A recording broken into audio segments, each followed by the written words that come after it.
तुम्हें आइडिया नहीं है मैं तुमसे कितना प्यार करता हूं। तुम्हारे लिए मैं अपनी जान तक दे सकता हूं। मुझे तुम्हारी जान नहीं चाहिए। तो फिर हाँ कर दो, हम शादी कर लेते हैं। हेलो, ऐसा क्यों है कि जब भी मैं शादी की बात करता हूं तुम चुप हो जाती हो? शादी से एतराज नहीं है मुझे, लेकिन मेरी एक शर्त है। हाँ तो शर्त बोलो ना। ये आसान नहीं है। एक बार बोल कर तो देखो। तुम्हारे लिए मैं कुछ भी कर सकता हूँ, कुछ भी। किसी को मारना होगा, जान लेनी होगी किसी की। अब तुम चुप हो गए। ये कैसी शर्त है? मेरे साथ जिंदगी गुजारना चाहते हो ना, तो उसे मेरी जिंदगी से निकालना ही होगा। क्या तुम ऐसा कर पाओगे? हाँ?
अक्षय, कट लेते हैं। चल।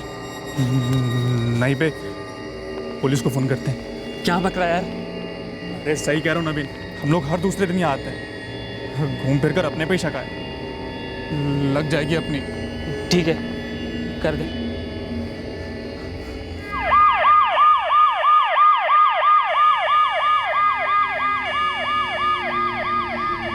मैडम हमने चेयर्स किया ही था जब फायर की आवाज़ सुनी, तो हमने बाहर आकर देखा तो एक बाइक को जाते हुए देखा मैडम। ना तुमने बाइक का नंबर देखा और ना चलाने वाले की शक्ल? नहीं मैडम, जब तक हम यहाँ पहुँचे तो बाइक काफ़ी दूर चली गई थी। आदमी है या औरत कुछ पता ही नहीं चल सका। क्या करते हो तुम दोनों? मैडम हम दोनों केडी पिज़्ज़ा के डिलीवरी बॉय हैं। आज हमारा ऑफ था तो यहाँ बियर पीने आए थे मैडम। हर ऑफ पर यहीं आते हो? जी मैडम, लगभग। नाम विजय देशपांडे, अहमदाबाद से, एसके मार्केटिंग में senior sales manager. Sir mobile मिला है सर, लॉक है।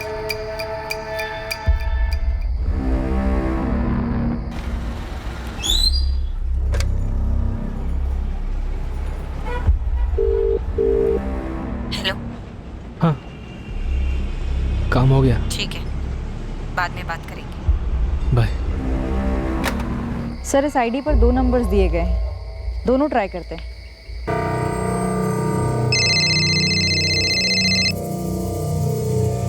ये तो विजय का ही नंबर है। दूसरा नंबर ट्राई करो, जो लिखा ऑल्टरनेट नंबर है।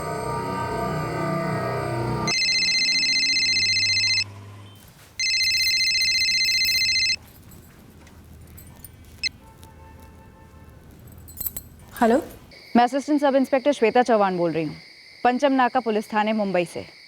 क्या मैं जान सकती हूँ मेरी बात किससे हो रही है? जी मैं कंचन देशपांडे बात कर रही हूँ। क्या बात है मैडम? आप विजय देशपांडे की रिलेटिव हैं? जी मिसेज है उनकी, पर बोलिए तो मैडम क्या बात है? मैं आपको एक फ़ोटो भेज रही हूँ, आप ज़रा देखकर बताइए वो आपके पति की है या नहीं। क्या फ़ोटो? कैसी फ़ोटो? मैडम आप सीधे सीधे क्यों नहीं बोलती कि बात क्या है? हमें आपके हस्बैंड का आईडी कार्ड मिला है जिसकी फ़ोटो एक लाश से मैच होती है।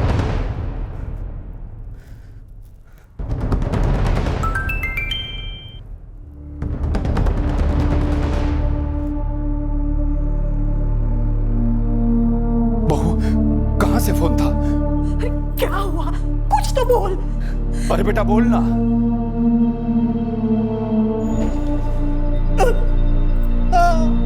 किसने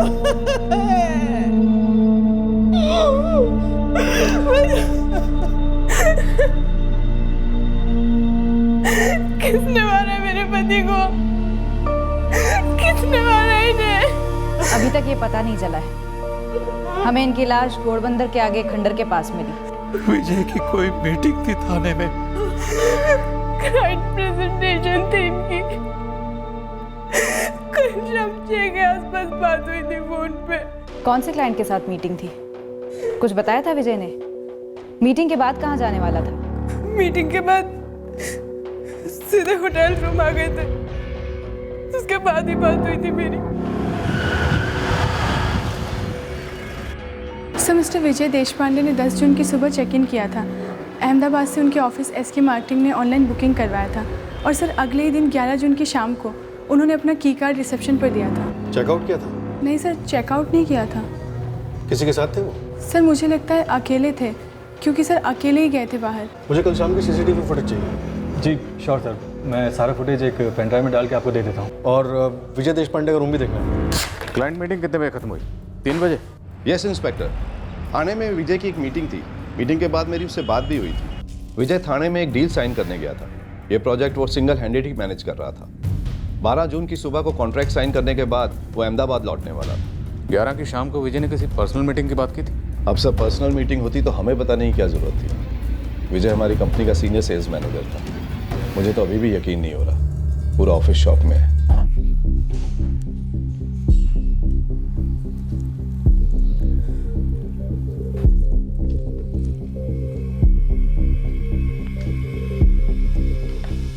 कल शाम को विजय से मिलने यहाँ रूम पे कोई आया था या आई थी? जी नहीं सर, आप एंट्रेंस और कॉरिडोर के साइड सीसीटीवी फुटेजेस देख लीजिए। उनका कोई पर्सनल गेस्ट अगर रूम में आए हो तो सर हमें नहीं पता, पर सर रिसेप्शन के थ्रू कोई नहीं आया था। कंचन जी, विजय के फ़ोन का पासवर्ड मालूम है आपको? जी नहीं सर। हमारी एक टीम पासवर्ड क्रैक करने पर लगी हुई है। कॉल रिकॉर्ड्स भी मंगवाए। कंचन जी, आपने कहा कि विजय ने आपको कल शाम को 6 बजे के आसपास फ़ोन किया था। जी सर। हाँ, नेगोशिएशंस तो सारी हो चुकी है, बस एक फॉर्मेलिटी वाली डील साइन करनी है, उसके बाद सीधे घर। तो ये डील साइन हुई है, मतलब अब तुम्हारा मुंबई अप डाउन शुरू हो जाएगा? हाँ कंचन, मुंबई आना जाना तो रहेगा ही, पर कितना ये कंपनी पर डिपेंड करता है। क्या है, मैंने एक अच्छी टीम मांगी है, पर कैप्टन तो मैं ही हूँ ना। ये प्रोजेक्ट A to Z मैंने इनिशिएट किया है, तो लीड भी मुझे ही करना पड़ेगा। मुझे पता लगाना था कि कहीं उन्हें 12 जून के बाद भी ना रुकना पड़े। कंचन जी, जिन लोगों ने हमें फ़ोन करके इन्फॉर्म किया, उन्होंने हमें बताया कि गोली की आवाज़ सुनने के बाद जब वो लोग वहाँ पहुँचे तो वहाँ से कोई बाइक पर भाग निकला। तो जाहिर सी बात है, आपके पति विजय उस बाइक वाले के साथ उस खंडर पर आए होंगे। आपको कुछ आइडिया है ये बाइक वाला कौन हो सकता है? नहीं सर, मुझे नहीं पता। यहाँ थाने घोड़बंदर में आपके पति विजय पहले भी आते जाते रहते थे काम के सिलसिले में? कई बार। यहाँ कोई दोस्त है थाने मुंबई साइड? सबका तो पता नहीं, पर एक दिलीप है, वो हमारे घर भी आया हुआ है अहमदाबाद में। पूरा नाम, नंबर है? दिलीप बोरकर है पूरा नाम। नंबर देती हूँ।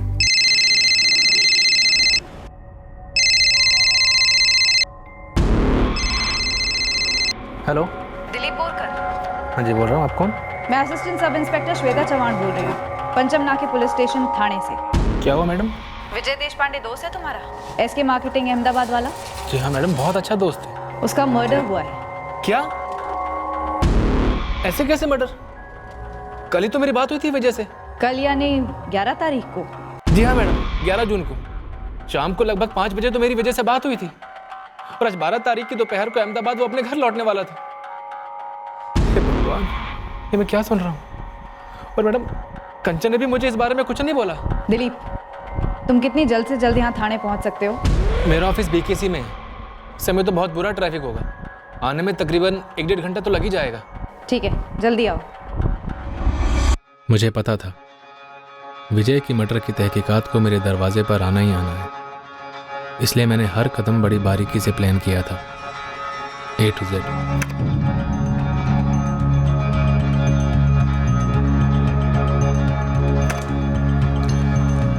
मुझे ना 4:05 पे बागले स्टेट से यहाँ होटल पहुँचने के लिए प्रीपेड टैक्सी ली। टैक्सी वाले ने बताया कि वो अकेला था। CCTV में भी कोई विजिटर नहीं दिखा। और विजय यहाँ से निकलता कितने बजे? 6:40 पे अकेला। होटल की लॉबी में भी वो अकेला ही है। वेटिंग एरिया में भी उससे कोई नहीं मिला। बाहर की सीसीटीवी में भी उससे कोई नहीं मिला। वहाँ पे भी वो अकेला ही है। पर विजय रास्ते में कहीं ना कहीं किसी ना किसी से मिला ज़रूर होगा। उसकी बाइक पर डबल सीट बैठकर उस खंडर तक गया और उसने विजय को पॉइंट ब्लैंक रेंज से शूट कर दिया। फॉरेंसिक लैब से विजय के फ़ोन का पासवर्ड क्रैक होकर आता ही होगा आधे घंटे में। मैं उसका कॉल रिकॉर्ड फॉलो कर रही हूँ। इस वक्त हम सिर्फ 2 कॉल्स के बारे में जानते हैं। लगभग 5 बजे दोस्त दिलीप का फ़ोन और 6 बजे बीवी कंचन का। और भी कॉल्स हुए होंगे। विजय ने पक्का कोई ना कोई मीटिंग प्लान की थी और ये मीटिंग पूरी तरह से गलत गई।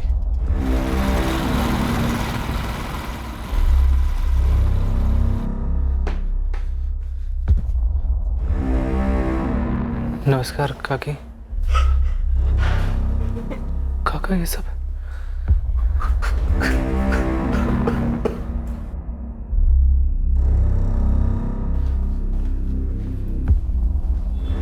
कंचन, ये सब क्या हो गया? कल 11 तारीख को शाम को लगभग 5 बजे तो मैंने उसे फोन किया था। बोला कि हम मिल नहीं पाए, दोनों बहुत बिजी थे, अगली बार पक्का मिलेंगे। क्या पता था विजय की आखिरी ट्रिप है।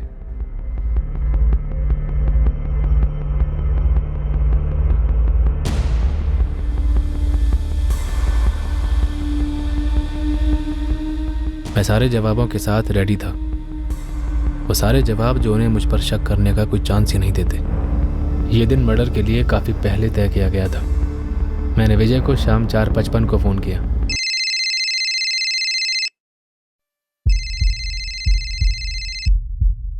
हाँ दिलीप, कहाँ है? घर पर। मिलना है क्या? हाँ हाँ आता हूँ ना। एक्चुअली मैं तुझे फ़ोन करने ही वाला था। कुछ फिक्स हुआ क्या? हाँ यार, उसी बारे में बात करनी थी। एक्चुअली हमें चलकर एक ऑफिसर से मिलना पड़ेगा। ग्रेट, तो आज ही मिलके डन करते हैं ना। मैं भी फ्री हो गया हूँ। अच्छा, तू वेलकम होटल से बाहर निकलेगा ना तो राइट ले लेना। जैसी राइट लेगा टी पॉइंट आएगा, तो वहीं वेट करना, मैं वहीं आता हूँ। और तुझे फ़ोन नहीं कर पाऊंगा यार, फ़ोन की लगी पड़ी है, बैटरी बिल्कुल डाउन है। ठीक 6:50 पे मिलते हैं, वहीं से ऑफिसर को मिलने चलेंगे। हाँ हाँ ठीक है, ठीक।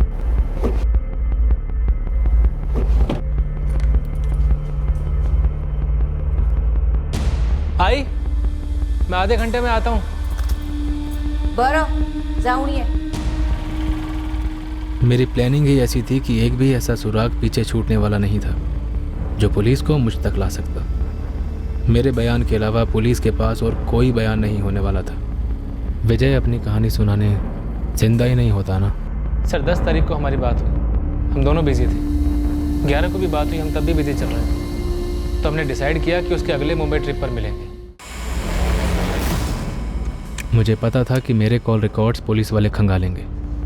उन्हें मेरा 11 तारीख की शाम का कॉल नज़र आता और उसके लिए मेरी स्टोरी बिल्कुल रेडी थी। सर, विजय देशपांडे के कॉल रिकॉर्ड्स आ गए। शाम 6 बजे लास्ट कॉल हुआ था वाइफ कंचन को। उसके पहले 4:55 पर एक कॉल हुआ था 444-879-654 पे। दिलीप, ये तुम्हारा नंबर है? जी मैम, मेरा ही नंबर है। दिन में कोई कॉल हुई हो? शाम को कोई मीटिंग फिक्स हुई? दिन में जितने भी कॉल्स हुए वो विजय के अहमदाबाद वाले ऑफिस के कुलीग्स को हुए, सारे लैंडलाइन नंबर्स। दिलीप, तुम्हारी वजह से कब से दोस्ती है? गहरी दोस्ती थी? सर हम दोनों बहुत अच्छे दोस्त थे, लंबे टाइम से दोस्ती थी।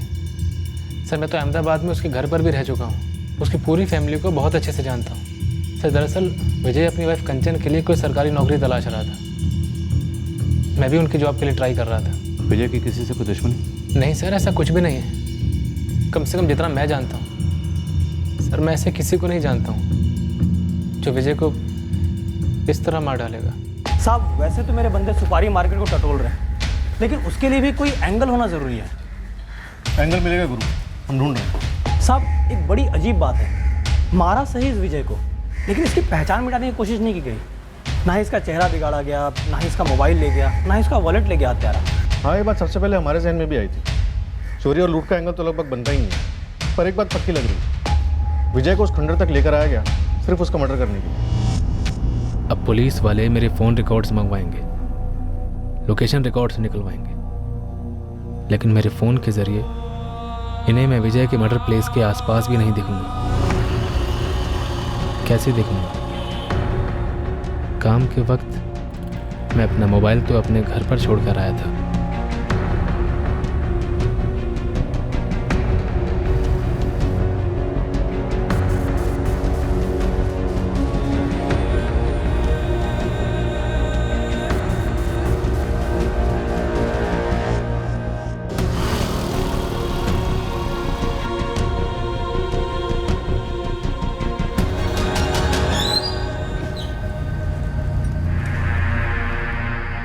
यार दिलीप, तेरा ये गवर्नमेंट ऑफिसर दोस्त यहाँ मिलने के लिए बोला है क्या? हाँ? नहीं मतलब इस वीराने में? हाँ, वो थोड़ा अजीब बंदा है। कह रहा था हमारे साथ किसी पब्लिक प्लेस में दिखना नहीं चाहता। पब्लिक प्लेस में नहीं मिलना चाहता तो मेरे होटल के रूम पर आ जाता, हाँ? या कहीं बार में मिल लेता यार। मैं कह रहा हूँ ये प्लेस साली ना कुछ क्रिमिनल टाइप लग रही है मेरे को, जैसे कोई क्रिमिनल काम होने वाला हो यहाँ। लो, आ गया वो।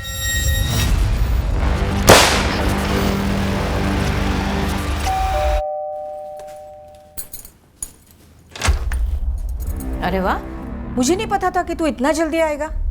चला कर खाना खा ले। आई नीचे ही था, कहीं गया नहीं था। हाँ हाँ, पर मैं लगा रही हूँ। कह रहे दिलीप, कैसा था दिन? वही बाबा, रोज की तरह काम काम। आई मेरे लिए अभी खाना मत परोसना, मैं बाद में खा लूंगा। सॉरी विजय, मुझे ये नहीं करना था। मुझे तुम्हें नहीं मारना था। ये उसकी मर्जी से हुआ है। वो चाहती थी कि ऐसा ही हो।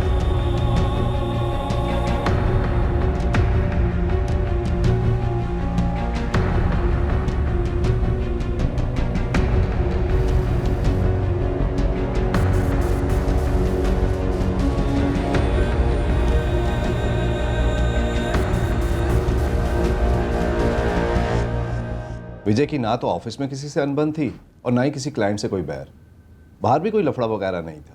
प्रोफेशनली हैंडल करता था वो अपने सारे काम। बागले स्टेटमेंट जो आपका क्लाइंट है, उसके साथ 3:45 बजे मीटिंग खत्म। कोई अंदाजा है कि विजय उसके बाद किससे मिलने जा सकता है? अरविंद जी, देखिए सर, मैं आपको पहले भी बता चुका हूँ कि काम के सिलसिले में तो उसकी किसी से मीटिंग नहीं हुई। मैंने अपने मुंबई के सारे क्लाइंट्स को फ़ोन भी किया। मेरे पास सबके नंबर हैं, आप चाहे तो आप भी बात कर लीजिए। और वैसे भी सर, टूटी फूटी बिल्डिंग के पास शाम के अंधेरे में कोई काम की मीटिंग तो होती नहीं। ये ज़रूर कोई पर्सनल मैटर ही है। विजय आपकी कंपनी में कब से काम कर रहा है? अगले महीने उसकी शादी को 4 साल हो जाएंगे। शादी के 1 महीने बाद ही उसने हमें ज्वाइन कर दिया था। पत्नी कंचन से कनेक्टेड ना हो, ऐसा क्या पर्सनल एंगल हो सकता है? सर उसी से कनेक्टेड होगा।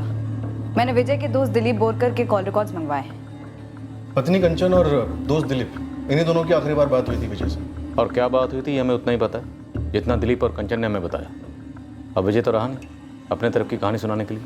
सर मुझे लगता है कि या तो कंचन झूठ बोल रही है या दिलीप झूठ बोल रही है, या ये दोनों मिलकर झूठ बोल रहे हैं। अनबन?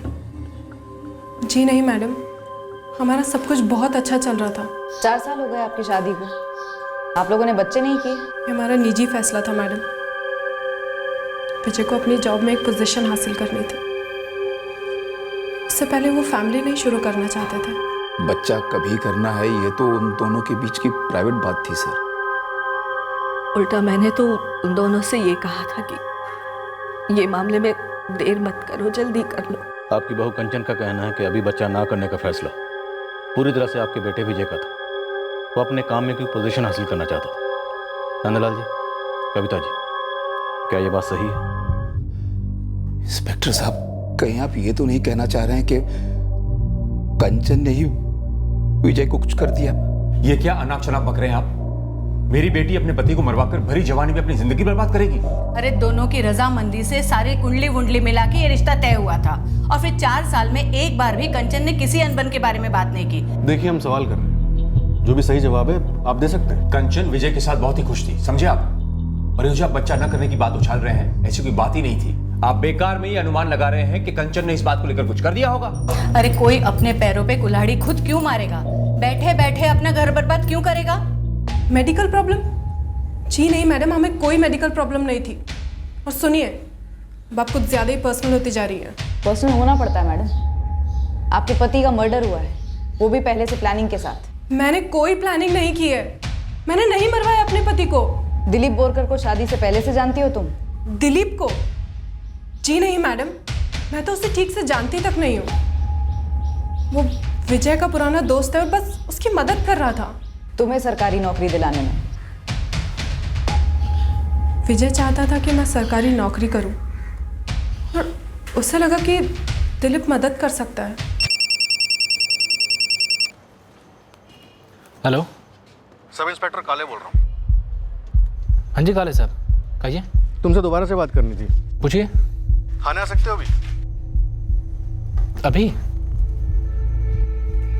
सब थोड़े अर्जेंट डिस्पैचेस हैं, 1-2 घंटा लगेगा फ्री होने में। ठीक है, मैं इंतज़ार कर रहा हूँ। देखिए, मेरे और दिलीप के बीच में कुछ भी नहीं है। उसके रेवेन्यू डिपार्टमेंट में कुछ कॉन्टैक्ट्स हैं और वह अहमदाबाद में बात कर रहा था मेरी जॉब के लिए, वो भी सिर्फ इसलिए क्योंकि वो विजय का अच्छा दोस्त था। तरुण पवार कौन है? कौन है तरुण पवार? बोरीवली का एड्रेस है, तुम्हारे मायके से 10 मिनट दूरी पर रहता है। कौन है तरुण पवार? तरुण मेरा दोस्त है। टेंशन में मत आ जाना दिलीप, सारे सवालों के जवाब होंगे। पर क्या ऐसा करना जरूरी था क्या? उसे जान से मार देना जरूरी था क्या? हाँ, जरूरी था। मैंने जो भुगता है उसका बोझ उतारने का यही एक तरीका था दिलीप। अब बस ठंडे दिमाग से काम लेना। सब कुछ जैसे प्लान किया है वैसा ही होगा। फिर हम शादी कर लेंगे, खुश रहेंगे। अगर मेरे और तरुण के बीच में कुछ ऐसा होता जो मेरे पति को नहीं मालूम होना चाहिए था, तो उसका नंबर आपको मेरे फ़ोन में नहीं मिलता। वो मेरे भाई जैसा है। मुझे ऐसा क्यों लग रहा है कि तुम्हारे फ़ोन में तरुण का नंबर हमें सिर्फ इसलिए मिला है ताकि हम उस तक आसानी से पहुंच सकें, और तुम्हारे पास सारे सवालों के जवाब पहले से ही तैयार हो। वो इसलिए लग रहा होगा मैडम क्योंकि आपने पहले से तय कर लिया है कि मेरे ऊपर ही शक करना है और मुझे किसी तरीके से फंसाना है। विजय मेरा पति था, प्यार करती थी मैं उससे। उसे खोने का जितना दर्द है मुझे, ये सब सवाल पूछ के आप मुझे और दर्द दे रहे हैं। ये तरुण, इसके पास भी सारे सवालों के जवाब पहले से ही मौजूद होंगे। आप खुद क्यों नहीं पूछ रहे थे? कई सालों से राखी बहन है मेरी। तो तुम्हारा कहना है कि तुमने न विजय को मारा है न मरवाया है। आप लोग पागल हो क्या? मैं सीधा साधा सर्विस करने वाला आदमी हूँ, और मुझे तो 2 दिन के बाद पता चला जब कंचन के माँ बाप ने मुझे बताया कि विजय आया हुआ है। वो तो हमें दिख ही रहा है, तुमने एक भी कॉल नहीं किया उसे। मैम, मैं कैसे कॉल करता जब मुझे पता ही नहीं था कि विजय आया हुआ है? और क्यों कॉल करता मैं उसे? वो तो अपने सास ससुर से मिलने भी नहीं आया। अजीब है ना, उनसे मिलने नहीं गया, फोन तक नहीं किया। ऐसा क्यों? कोई अनबन थी क्या पति पत्नी के बीच में? दहेज वहेज को लेकर कोई झगड़ा? मैं क्या जानूं मैडम, मुझे लगता है विजय भयंकर बिजी रहा होगा, शायद इसलिए नहीं गया वहां। और आप ऐसे कैसे इधर उधर चीज चला रहे हो? मैं विजय और कंचन की शादी में था, दोनों को अच्छे से जानता हूँ। विजय बढ़िया आदमी था, एकदम डिसेंट। दिलीप बोरकर को जानते हो? नहीं, आज तक मिला तक नहीं उससे, सिर्फ नाम सुना है उसका कंचन और विजय के मुंह से।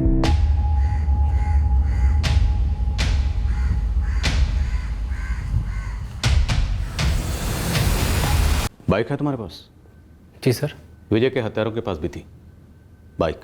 सर ये आप क्या कनेक्शन ढूंढ रहे हैं? हम विजय और उसकी वाइफ कंचन के बीच का डिस्कनेक्शन ढूंढ रहे हैं। दिलीप, हमने तुम्हारे पूरे 1 साल के कॉल रिकॉर्ड स्कैन किए। विजय से तुम्हारी बातचीत शुरू हुई नवंबर 2017 से। उससे पहले कभी बात नहीं की तुमने? पुरानी दोस्ती है, कहा था तुमने। सर पुरानी दोस्ती कहा था, साल थोड़े गिनवाए थे।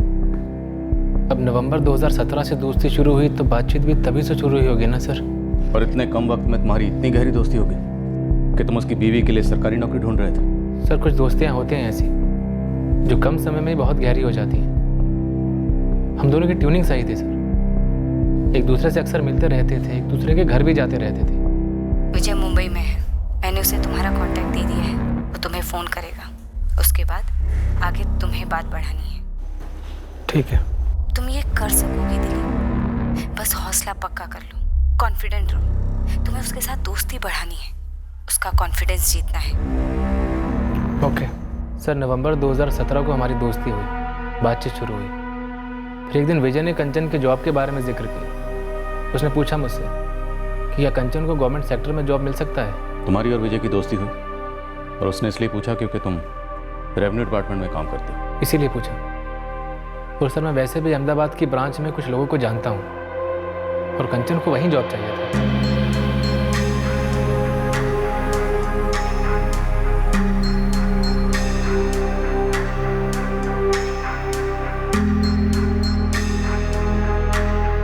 कंचन, तुम्हारे और विजय के बीच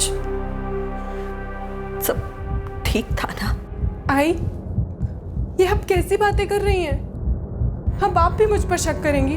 हमने हमेशा वही सच समझा जो तुम दोनों ने बताया। और वही सच है आई, हम दोनों के बीच सब कुछ ठीक था। कहीं वो पुलिस वालों की बात वो बच्चा ना करने वाली बात आप पर और बाबूजी पर हावी तो नहीं हो गई ना? कुछ समझ में नहीं आ रहा है। कौन विजय की जान का दुश्मन बन गया था और क्यों? दिलीप और कंचन के बीच में अगर कुछ है तो वो नज़र तो नहीं आ रहा है साहब। अगर उन्होंने गेम खेला है तो बहुत छुप के खेला है, बहुत शातिर तरीके से खेला है। पूरी कोऑर्डिनेशन रही है दोनों के बीच।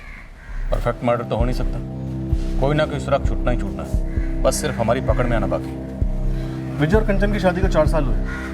विजय के अहमदाबाद शिफ्ट हुए और नई जॉब पर आए भी 4 साल हुए। उससे पहले विजय पुणे में था। अगले महीने उसकी शादी को 4 साल हो जाएंगे। शादी के 1 महीने बाद ही उसने हमें ज्वाइन कर लिया था। और उसके पहले विजय देशपांडे कहाँ था अरविंद जी? पुणे में काम करता था।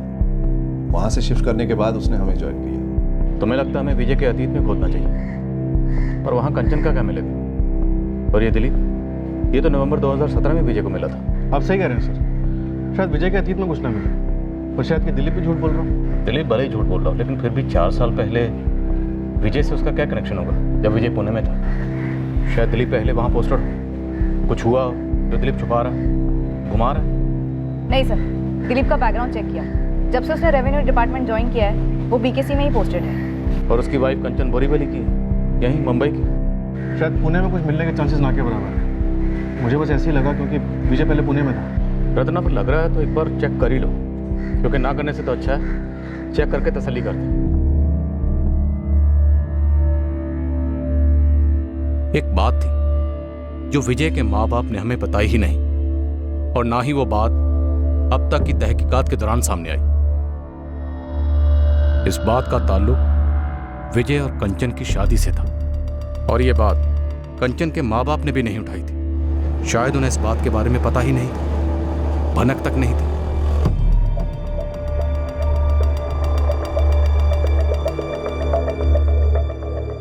दिलीप बोरकर, हाय।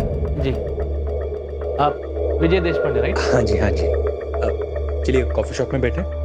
केस के आखिर में जाकर हमें पता चला कि दिलीप बोरकर को विजय देशपांडे के पास जानबूझकर भेजा गया था, उससे दोस्ती करने के लिए। कंचन को जॉब दिलाने के बहाने दिलीप को विजय देशपांडे और उसकी पत्नी कंचन की जिंदगी में दाखिल कराया गया था। यह बात भी हमें आखिर में पता चली।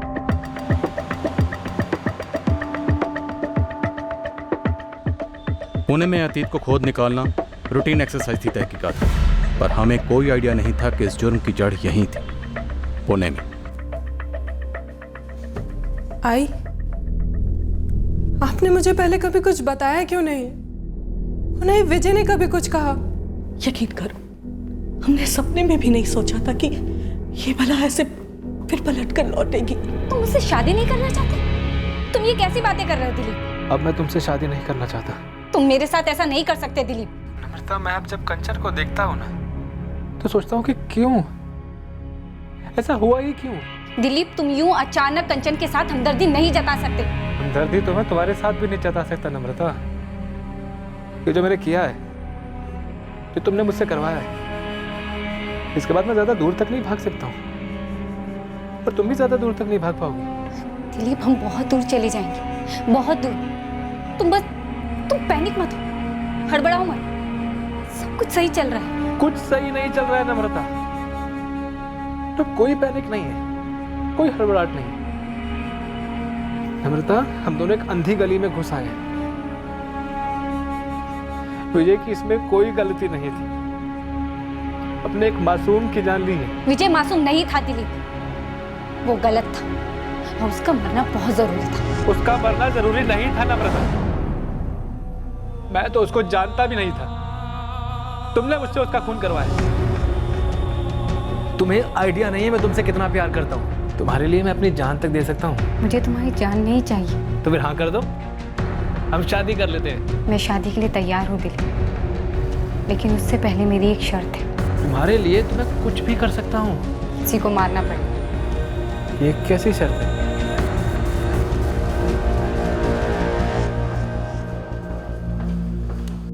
हमने विजय के बारे में सुना, हम सारे शॉक थे। उसने जॉब 4 साल पहले छोड़ दी थी। हाँ सर, करेक्ट। हमें पता चला कि विजय यहीं पुणे का था, उसके माँ बाप भी यहीं के हैं। अपना विजय पक्का पुनेरी था। हमें कभी नहीं लगा था कि एकदम से जॉब छोड़ देगा, एकदम से शादी कर लेगा, फिर एकदम से पुणे से गायब भी हो जाएगा।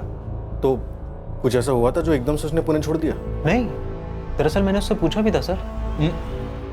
बात यार वो नहीं है किशोर, पर अहमदाबाद की फर्म तगड़ा कॉम्पनसेशन पैकेज ऑफर कर रहे हैं और यहाँ से दुगना है ऑलमोस्ट। सही है यार। बात सिर्फ सैलरी की नहीं है, सेल्स में मुझे पहले से ही जाना था, कोर इंटरेस्ट है यार मेरा। लेकिन विजय पूरी फैमिली के साथ इतनी दूर अहमदाबाद। अरे मस्त शहर है अहमदाबाद, आई बाबा पुणे मिस नहीं करेंगे, मैं कह रहा हूँ तुम्हें। और सब कुछ है वहाँ पे, मराठी मित्र मंडल है, पुणेरी लोग रहते हैं, और कंचन भी रहेगी ना उनके साथ। एक बार बस अब ये मुंबई में जल्दी शादी हो जाए, फिर 2 हफ्ते के लिए हनीमून जाऊंगा और फिर नई जॉब।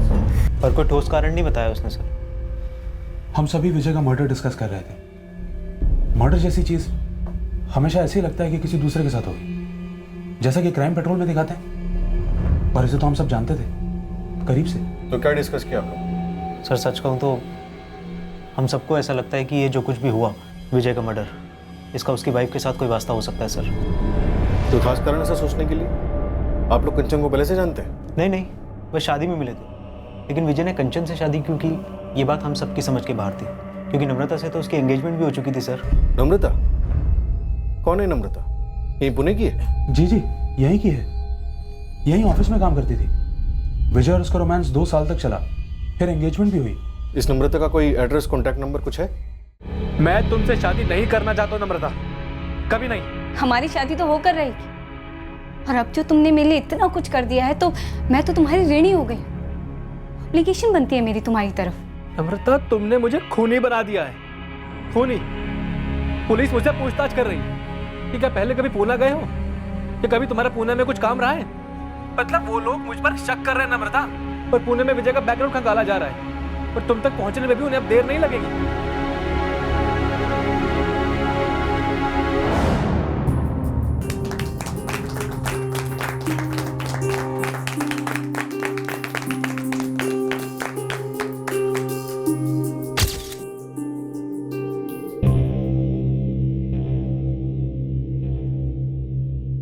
सारे नम्रता ने खुद दे दिए खुशी से, रात के बाद गेट आई। सर, इस नम्रता बेचारे का नंबर दिलीप बोरकर के कॉल रिकॉर्ड्स में काफ़ी बार फीचर होता है, और दिलीप का नम्रता के कॉल रिकॉर्ड्स में। दरअसल जब मैं दिलीप के कॉल रिकॉर्ड्स छान रही थी, एक एक नंबर पर बात कर रही थी, तब मेरी इस नम्रता से भी बात हुई थी। आपका नंबर दिलीप बोरकर के फ़ोन रिकॉर्ड्स में बार बार दिखाई देता है। करीब से पहचानती थी उसे। मेरा नाम नम्रता विचारे है मैडम। दिलीप बोरकर अच्छा दोस्त है मेरा। पर प्रॉब्लम क्या है? क्या तुम विजय देशपांडे और उसकी पत्नी कंचन देशपांडे को जानती हो? अहमदाबाद के हैं दोनों। नहीं मैडम। कौन है ये लोग, और बात क्या है? मतलब झूठ बोली? और विजय के माँ बाप ने कभी सोचा भी नहीं होगा कि जो सगाई 5 साल पहले टूट चुकी थी वो इस तरह अपना सर उठाएगी। रतन, चुपचाप इस दिलीप बोरकर को उठा। इन सब ने कभी सोचा भी नहीं होगा कि हम पुणे जाकर इनके रिश्तों को खोद निकालेंगे। वैसे पुणे जाने का आइडिया तुम्हारा था, काम कर गया। चुपचाप रतन, तुम्हारे माँ बाप बाहर हैं, काफ़ी घबराए हुए हैं। मेरे पेरेंट्स? बात क्या है सर? हम तुम्हें कस्टडी में ले रहे हैं। आप मुझे डराने धमकाने की कोशिश कर रहे हैं? मेरे बूढ़े पेरेंट्स को घसीट रहे हैं? ना, हम दिलीप बोरकर को घसीट रहे हैं। वही दिलीप बोरकर जिसकी पहले विजय से दोस्ती करवाई गई, इस लालच में कि वो विजय की वाइफ कंचन को रेवेन्यू डिपार्टमेंट अहमदाबाद में नौकरी दिलवाएगा। और इस दिलीप बोरकर को नम्रता तुम इसे मिली 2 साल पहले बोरीवली में एक शादी में। फिर तुम दोनों का रिश्ता शुरू, और फिर तुमने इस दिलीप बोरकर का इस्तेमाल किया अपने एक्स मंगेतर विजय देशपांडे का कत्ल करवाने के लिए। कड़ियाँ मिल गई, बस सिर्फ कत्ल का मकसद जानना बाकी है, वो तुम हमें बताओगे। देखो, दिलीप तो बोलेगा, हम बुलवाएंगे उससे। हम तुमसे भी बुलवा सकते हैं। बोलोगी तो टाइम भी बचेगा और तुम्हारी खाल भी। सर, मैंने विजय को गोली मारी थी। वो हम जानते हैं दिलीप, बस पहले हमें लगा तुमने कंचन के लिए विजय को मार डाला। नम्रता तो हमारी तहकीकात में काफ़ी बाद में उभर के आई। सर, मैं नम्रता के प्यार में था। मैंने उससे कितनी बार कहा कि पुरानी बातों को भुला दे। नम्रता, पास्ट होता है, अतीत। नम्रता, हम एक दूसरे से मिले हैं, प्यार है, आज की सोचते हैं, आने वाले कल की प्लानिंग करते हैं हम दोनों। मेरे लिए मेरे बीते कल को भुलाना मुश्किल ही नहीं, नामुमकिन है। मेरे सर पर, मेरे दिल पर, मेरी पूरी पर्सनालिटी पर वो बीता कल एक बोझ बनकर बैठा हुआ है। नम्रता, अतीत का बोझ ऑप्शनल है। उठाना चाहो तो भारी है, वरना तो रुई से भी हल्का है, पल में हवा हो जाता है। तुम मारोगे ना उसे मेरे लिए? क्या इतना प्यार करते हो तुम मुझसे? इतना जान लो दिलीप, विजय ने अतीत में जो मेरा मजाक उड़ाया था, वो मजाक वक्त के साथ मुझे और हर्ट करता है, क्योंकि उसके लिए मैं आज भी अतीत नहीं हूँ। वो आज भी मुझे फोन करता है अपने काम के लिए। हाँ, कैसी हो नम्रता? फर्स्ट क्लास, बस थोड़ा काम के लिए लेट हो रही हूँ। अच्छा सुनो ना, एक हेल्प चाहिए थी मुझसे? हाँ यार, वो कंचन के लिए जॉब ढूंढ रहा हूँ मैं। उसे जॉब करनी है, घर पे बैठे बैठे बोर हो जाती है वो। तुम चाहते हो कि मैं यहाँ पूना से अहमदाबाद में तुम्हारी वाइफ के लिए जॉब ढूंढूं? हाँ, तुम यहाँ गवर्नमेंट ऑफिसेस में डील करती थी ना, और यहाँ के टॉप के लोगों को जानती हो, तो देखो ना यार, कुछ बात चला दो ना। पहले भी कई बार अलग अलग कामों के लिए फोन किया है उसने मुझे। नम्रता, नंबर ब्लॉक करने में कितनी मेहनत लगती है। मेरे सिस्टम से नहीं होता ना ब्लॉक दिलीप। उसका एक ही तरीका है, फ्लश आउट करना होगा उसे। तुम्हारे पास गन है, तुमने मुझे दिखाई थी। नम्रता, वो तो एक लैंड डेवलपर ने मुझे धमकी दी थी, तो अपनी सेफ्टी के लिए किसी पंटर से खरीद ली थी, जिसका लाइसेंस तक नहीं है मेरे पास। गोली चलती है ना उसे, जान लेने वाली असली गोली। तो लाइसेंस को मारो गोली, गन रेडी करो। और रही विजय की बात, तो मैं विजय को तुम्हारे पास भेज दूंगी। नम्रता, नम्रता, नम्रता, तुम बस मुझसे शादी करो। मैं तुमसे इतना प्यार करूंगा, तुम्हें इतनी खुशी दूंगा कि विजय का नामो निशान तक बाकी नहीं रहेगा तुम्हारी मेमोरी में। और नम्रता, दुनिया में हर मर्द एक जैसा नहीं होता है। अगर इस बात पे यकीन नहीं करती तो क्या तुमसे इतना प्यार करती दिलीप? पर मैं पूरी तरीके से तुम्हारी होना चाहती हूँ, लेकिन इस वक्त मेरे अंदर के एक हिस्से पर विजय का कब्जा है। आजाद कर दो उसे। मैं उसे मरा हुआ देखना चाहती हूँ। दिलीप अपना जुर्म कबूल कर चुका है। उसने वो गन भी सरेंडर कर दी है जिससे उसने विजय का कत्ल किया था।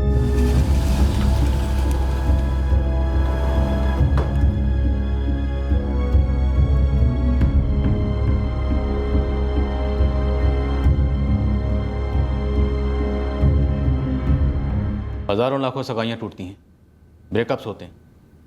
तुम्हारे ब्रेकअप में ऐसा क्या खास था जो तुमने मर्डर की सोची? तुम्हें लगा उसने तुम्हारे साथ सेक्स करके तुम्हें छोड़ दिया, यूज़ किया तुम्हें?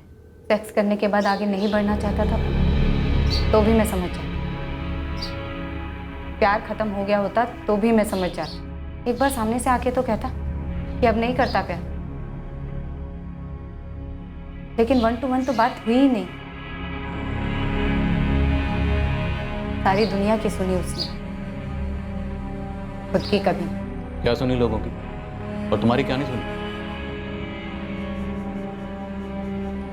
इंस्पेक्टर आप और आप मैडम, देखिए मुझे। क्या आपको लगता है कि मैं एबनॉर्मल हूँ फिजिकली, शरीर से? नहीं। क्या विजय को लगा तुम एबनॉर्मल हो? पहले कभी नहीं लगा। सारे साल, वो दिन, वो रातें, वो हर लम्हा जो हमने साथ गुजारा, उसने हमेशा मेरी खूबसूरती की तारीफ की। वो जब भी मुझे प्यार करता था दिल से कॉम्प्लीमेंट करता था। उसके बाद उसने लोगों की सुनी, उनकी बातों पर यकीन करने लगा। अरे भाई, ये तो बहुत ही बढ़िया हो गया, बहुत अच्छी जॉब है तुम्हारी। लेकिन जोड़ी कुछ जम नहीं रही है। जोड़ी कुछ ठीक नहीं लग रही है। क्या बोलती है? मैं भी आपको यही बोलने वाली थी। सगाई के पूरे 6 महीने बाद विजय आकर मुझसे कहता है कि उसको सगाई तोड़नी है, वो मुझसे शादी नहीं करना चाहता। नहीं विजय, ये कोई तुम्हारे ऑफिस के डील नहीं है कि बस तोड़ दी। मुझे एक्सप्लेनेशन चाहिए। मुझे ब्रेकअप से कोई ऑब्जेक्शन नहीं, बुरा लग रहा है अंदर से, उतना ही रो लूंगी और फिर ठीक भी हो जाऊंगी, लेकिन मुझे रीजन चाहिए। सबको लगता है यार हमारी जोड़ी सही नहीं है यार। हाँ मतलब कुछ मेल नहीं है हमारे बीच। ये सब कौन है विजय? हाँ, और ये तब कहाँ थे जब तुमने मुझे प्रपोज किया था, किस किया था, प्यार का इजहार किया था, अनगिनत बार सोए थे मेरे साथ, शादी के लिए प्रपोज किया था, एंगेजमेंट की थी, तब कहाँ थे ये लोग? और इन सबको क्यों लगता है कि हमारे बीच में कोई मेल नहीं है?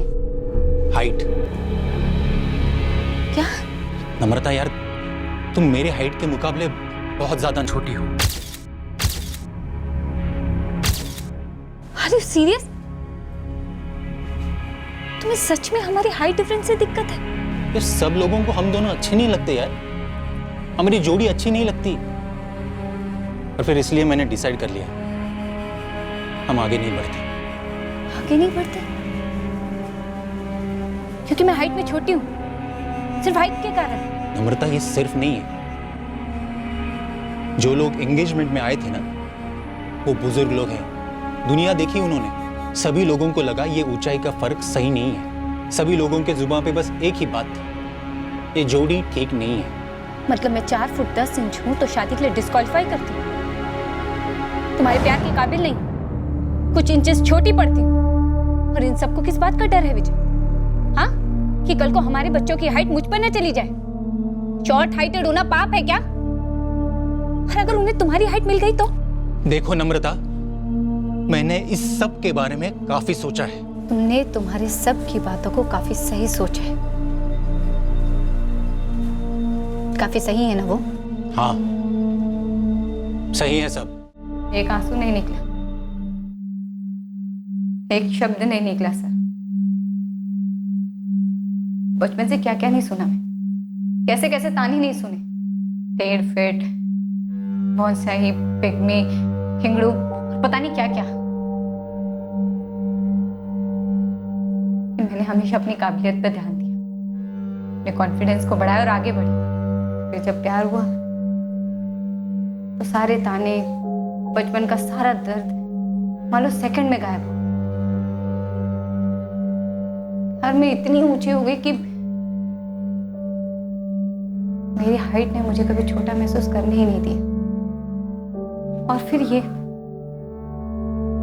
उसी से इतना पत्ता रिजेक्शन हाइट के लिए। सोचिए, थोड़ा ठंडे दिमाग से सोचिए, क्या ये रिजेक्शन का कोई कारण हो सकता है? मतलब आप अरेंज कर रहे हो तो मैं समझू, डालो एडवर्टाइजमेंट, ऐसी हाइट चाहिए, ऐसा वेट चाहिए, ऐसी शक्ल चाहिए, ऐसी नाक चाहिए, ऐसे बाल चाहिए, जो तुम्हारी मर्जी। लेकिन मुझे जानने के बाद, 2 साल मुझे प्यार करने के बाद, वो भी जमकर, सिर्फ सोसाइटी के कहने पर हाइट के लिए रिजेक्शन।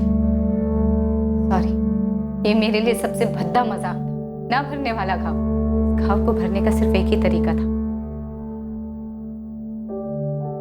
विजय की मौत।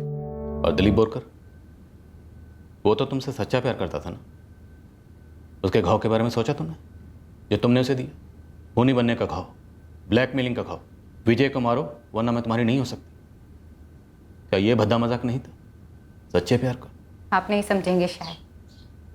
अगर विजय जिंदा रहता तो मेरे अंदर का घाव भी जिंदा रहता, और अगर अंदर का घाव जिंदा रहता तो मैं दिलीप से शादी नहीं कर पाती। सर मैंने कितना समझाया था नम्रता को, कितना समझाया था, पर उसने मेरी बात नहीं मानी। और मैं पागलों की तरह उसकी बात मान गया। सर मुझे मना कर देना चाहिए था उसे, उससे हमेशा के लिए दूर चले जाना चाहिए था। विजय को यूं फंसाकर मारना नहीं चाहिए था मुझे। सर इसमें कोई दो राय नहीं है दिलीप, तुमने एक बड़ा ही संगीन जुर्म कर दिया, इतना संगीन जो पछतावे की कोई गुंजाइश नहीं छोड़ता। अब किया है तो भुगतना तो पड़ेगा।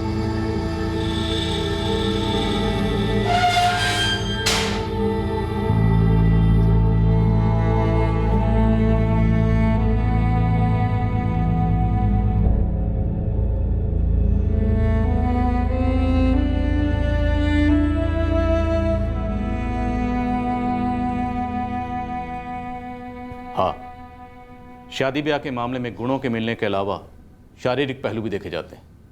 लड़के लड़कियां आए दिन किसी ना किसी शारीरिक मापदंड में फिट ना बैठने की वजह से रिजेक्ट होते हैं।